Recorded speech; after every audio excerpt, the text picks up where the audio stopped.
5월 31일 쉴만한 물가교회 온라인 새벽예배에 오신 여러분들을 주님의 이름으로 환영합니다. 오늘 우리들은 이사야서 43장 8절에서 13절의 말씀을 근거해서 하나님을 알고 믿고 깨닫는 삶이라는 제목을 가지고 함께 하나님의 말씀을 생각해 보겠습니다. 이사야 선지자는 40장 12절에서 31절의 말씀을 통하여 여호와는 창조주이십니다 라는 사실을 강조하고 있습니다. 그리고 41장 1절에서 43장 13절의 말씀까지 창조주 여호와 하나님께서 역사의 주관자라는 사실을 강조하고 있습니다. 그러므로 오늘 본문 말씀은 이사야 선지자가 두 번째로 강조를 하고 있는 부분의 결론에 해당이 되어집니다. 그리고 오늘 본문 말씀에서 중심적으로 사용이 되어지는 내용은 증인과 관련된 내용입니다. 여호와 하나님께서 열방과 열방의 신들을 모아 놓으시고 이 열방의 신들에게 증인을 세워보라 라고 말씀을 하고 있습니다. 그러나 열방과 열방의 신들은 아무런 증인도 내세울 수 없었을 때에 하나님께서 자신의 능력에 관한 증인으로서 이스라엘 백성들을 내세우시는 모습이 오늘 본문 말씀 8절에서 시작이 되어집니다. 우리들은 이스라엘의 백성들이 지금 어떠한 상황 가운데 있는지를 알고 있습니다. 바로 그들은 바벨론 유수로 인하여 영적으로 어두운 눈과 어두운 귀를 가지고 있습니다. 그러나 하나님께서는 이러한 이스라엘 백성들을 증인으로 세우고 계시다는 사실을 우리가 깨닫게 되어집니다. 우리 다 함께 본문 8절의 말씀을 함께 읽겠습니다. 눈이 있어도 보지 못하고 귀가 있어도 듣지 못하는 백성을 이끌어내라. 이렇게 이스라엘의 백성들이 증인의 자리에 서 있었을 때에 하나님께서는 열방들에게 다시 한번 명령을 하고 계십니다. 그 내용이 9절의 말씀에 기록이 되어져 있는데 우리 다 함께 한 목소리로 읽겠습니다. 열방은 모였으며 민족들이 회집하였는데 그들 중에 누가 이 일을 알려주며 이전 일들을 우리에게 들려주겠느냐. 그들이 그들의 증인을 세워서 자기들의 옳음을 나타내고 듣는 자들이 옳다고 말하게 하여 보라.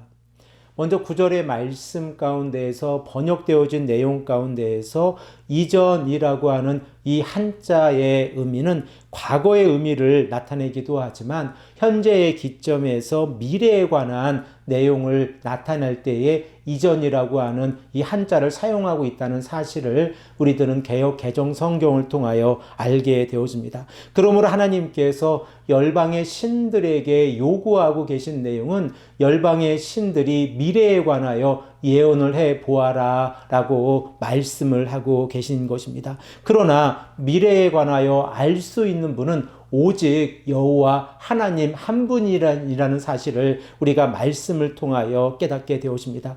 이러한 상황 가운데에서 하나님께서는 이스라엘 백성들에게 하나님에 관한 증인으로서 이제 이야기를 해보아라 라고 말씀을 하고 있습니다. 우리 다 함께 10절의 말씀을 한 목소리로 읽겠습니다. 나 여호와가 말하노라. 너희는 나의 증인 나의 종으로 택함을 입었나니 이는 너희가 나를 알고 믿으며 내가 그인 줄 깨닫게 하려 함이라. 나의 전에 지음을 받은 신이 없었느니라. 나의 후에도 없으리라.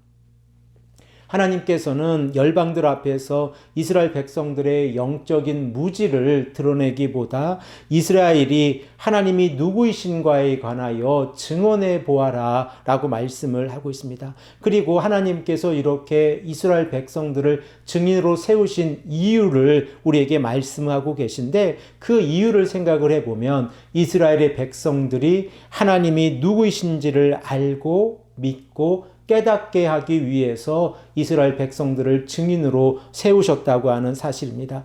우리들은 이 모습을 통하여 우리들의 신앙의 세 단계가 어떻게 이루어지는지를 다시 한번 깨닫게 되어집니다. 하나님을 알고 하나님을 믿고 하나님을 깨닫는 삶이란 단순히 성경을 지식적으로 알고 살아가는 삶이 아니라 임마누엘의 하나님을 경험하고 하나님께서 우리들의 삶을 간섭하고 계시다는 사실을 깨닫고, 그리고 우리들의 믿음 가운데에서 창조주 하나님께서 우리들의 삶을 인도해 주신다고 하는 사실을 고백하며 나아가는 삶입니다. 이렇게 삶을 살아갈 때에 우리들은 우리들의 신앙 가운데에서 우리가 하나님을 알고 있고 우리가 하나님을 믿고 있고 그리고 우리가 하나님을 깨닫는 삶을 살아가고 있다고 고백하고 증인으로 살아갈 수 있습니다. 그러면 하나님께서는 이스라엘 백성들이 하나님이 누구이신가를 알기를 원하고 계십니까? 우리들은 11절에서 13절의 말씀을 통하여 그 내용을 생각해 볼 수 있는데, 하나님께서는 이스라엘의 백성들이 하나님이 구원자 하나님이시고 예언자 하나님이시고 유일한 주권자 하나님이시라는 사실을 알기를 원하고 계시다는 사실입니다. 우리 다 함께 본문 11절에서 13절의 말씀을 한 목소리로 읽겠습니다. 나 곧 나의 여호와라. 나 외에 구원자가 없느니라. 내가 알려주었으며 구원하였으며 보여주었고 너희 중에 다른 신이 없었나니 그러므로 너희는 나의 증인이요 나의 하나님이라. 여호와의 말씀이니라. 과연 태초로부터 나는 그이니 내 손에서 건질 자가 없도다. 내가 행하리니 누가 막으리요.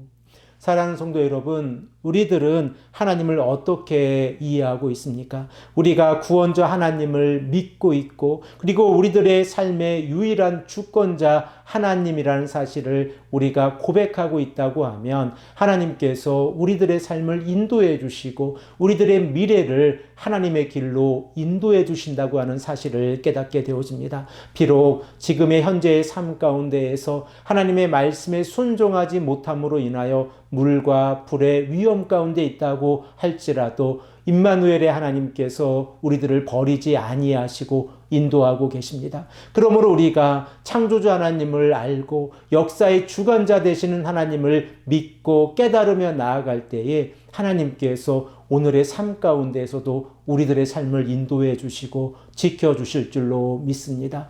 이러한 신앙 고백을 가지고 우리가 이 아침에 간절히 기도하기를 원합니다. 오직 우리들의 소망은 여호와 하나님이십니다. 그리고 하나님께서 우리들의 삶의 주관자라고 하는 사실을 우리가 고백하며 나아갈 때에 오늘도 임마누엘의 역사가 우리들의 삶을 통하여 이루어질 줄로 믿습니다. 함께 기도하겠습니다. 아버지 하나님 감사합니다. 오늘도 우리에게 말씀하셔서 우리로 하여금 하나님이 누구이신가를 우리가 알고 우리가 믿고 우리가 깨닫는 삶을 살아갈 수 있도록 말씀으로 깨우쳐 주시니 감사합니다. 아버지 하나님, 이 시간에도 간절히 기도합니다. 오직 하나님만을 바라보기를 원합니다. 우리들의 삶을 인도하여 주시옵소서. 오늘도 감사하는 삶을 살아가게 하시고 오늘도 말씀을 가까이 하는 삶을 살아가게 하시고 오늘도 기도하는 삶을 살아갈 수 있도록 인도하여 주시옵소서. 감사드리오며 사랑이 많으신 예수 그리스도의 이름으로 간절히 기도합니다. 아멘.